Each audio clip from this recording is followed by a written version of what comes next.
Tout le monde a déjà vu une de ces canettes. Au moins une fois, les gars, faites pas genre.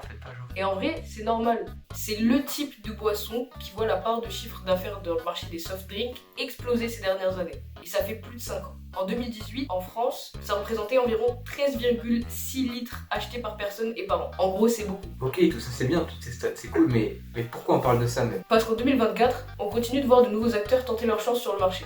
Notamment du faible coût de production du produit, comparé par exemple à la bière, et aussi parce qu'il y a très peu de barrières à l'entrée. Le problème, c'est que certaines marques ont un marketing potentiellement frauduleux.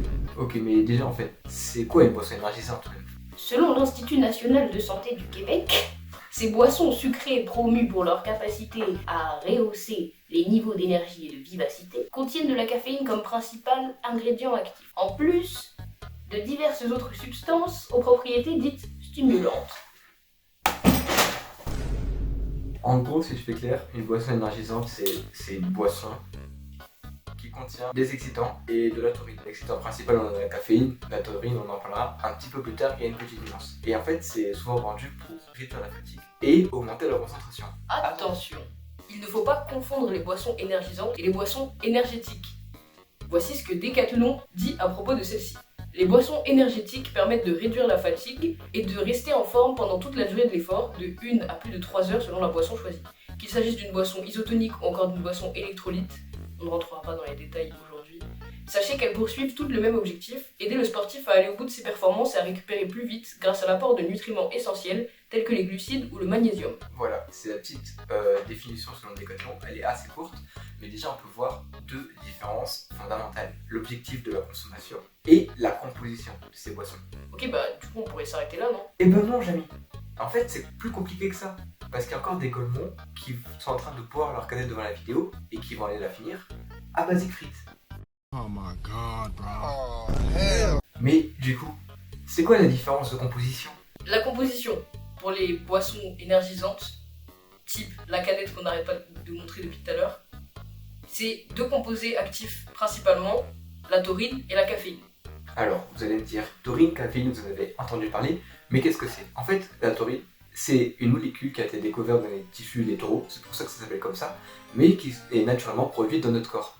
Alors, on sait pas grand chose dessus, genre comment elle est éliminée, comment on la digère, mais on sait que ça a quelques propriétés comme le fait d'augmenter la contractilité cardiaque, donc le fait que le cœur se contracte mieux. Mais les comités scientifiques se sont tous mis d'accord pour dire que la taurine n'avait pas le droit d'être vendue comme étant un produit avec des propriétés énergisantes. Donc, la taurine, dans la boisson énergisante, n'est pas un actif énergisant. En résumé, la taurine, ça renforcerait la contractilité cardiaque. Mais dans le cas de la boisson énergisante, ça prolonge juste les effets de la caféine. Vous allez me dire, bah, c'est super, c'est pratique. Mais le problème de la taurine, justement, c'est qu'elle prolonge les effets de la caféine. La caféine, par contre, c'est vraiment un actif, surtout dans le cas de la boisson énergisante. C'est une molécule qui est consciemment ou inconsciemment consommée depuis des milliers d'années, et la circulation du café est autorisée dans tous les pays de la planète. C'est pour vous dire à quel point c'est universel. Mais qu'est-ce que c'est que la caféine? C'est simplement une autre molécule qui va se comporter chez nous, les mammifères, et uniquement chez nous les mammifères, comme psychotrope. C'était découvert dans différentes plantes ou fruits, tels que la graine de café, le théier. D'ailleurs, dans le théier, on appelle ça la théine, mais c'est strictement la même chose, ou la graine de cola. Et c'est dans la graine de cola qu'on va récupérer la caféine qui va être utilisée dans les boissons énergisantes. Les effets de la caféine, c'est réduire la somnolence, augmenter l'activité cardiaque, le temps d'attention, la capacité de concentration, et en plus, ça crée une sensation de bien-être. Que des effets positifs, non? Eh ben non! Parce que le problème de la caféine sont dans ses bienfaits, c'est-à-dire que ça retarde le sommeil et comme ça crée une sensation de bien-être, c'est potentiellement addictif. D'ailleurs, la caféine est considérée comme une drogue. C'est la seule drogue qui est légale dans strictement tous les pays du monde. Concernant la composition des boissons énergétiques, on va pas en retirer grand chose. Il y a du sucre et des vitamines et parfois des minéraux. En gros, ce qui est annoncé par Decathlon qui vendent toujours des boissons énergétiques. Ok, mais en Big 2024, le football il a changé, non? Alors, le problème avec les boissons, ces boissons-là, c'est que beaucoup d'influenceurs font la promotion de certaines marques qui continuent de se vanter des compositions de leurs boissons et de leurs bienfaits. Sauf que la plupart tirent sur la concurrence pour gagner des parts de marché, notamment en tirant sur les marques de boissons énergisantes dites traditionnelles. Mais au final, c'est juste moins pire, au lieu d'être bien mieux. Pas de bullshit? Vous en êtes sûr? Quand on regarde du côté des valeurs nutritionnelles, rien d'alarmant. Bon, certaines vitamines sont en quantité strictement abusive.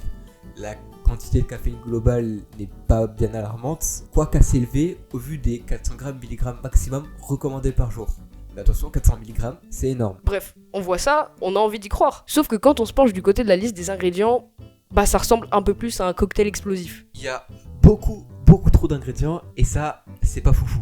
Déjà, est-ce qu'il y a vraiment besoin de plusieurs composés de caféine et des extraits de thé? Enfin, ça passe encore. C'est un choix qui concorde avec le fait de ne pas mettre de taurine dans ses boissons. Et c'est d'ailleurs quelque chose qui fait bien le marketing de la marque.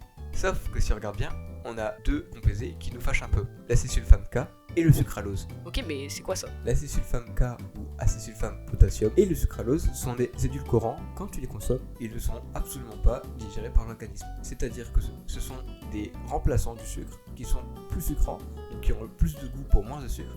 Sauf que c'est des calories qui sont absolument pas utilisables comme le glucose traditionnel. Et en plus d'être stocké dans les graisses de manière indéfinie, ça va nous demander plus d'eau pour pouvoir la stocker. Donc plus de graisse. En gros, comme il a dit, c'est pas considéré comme un macronutriment.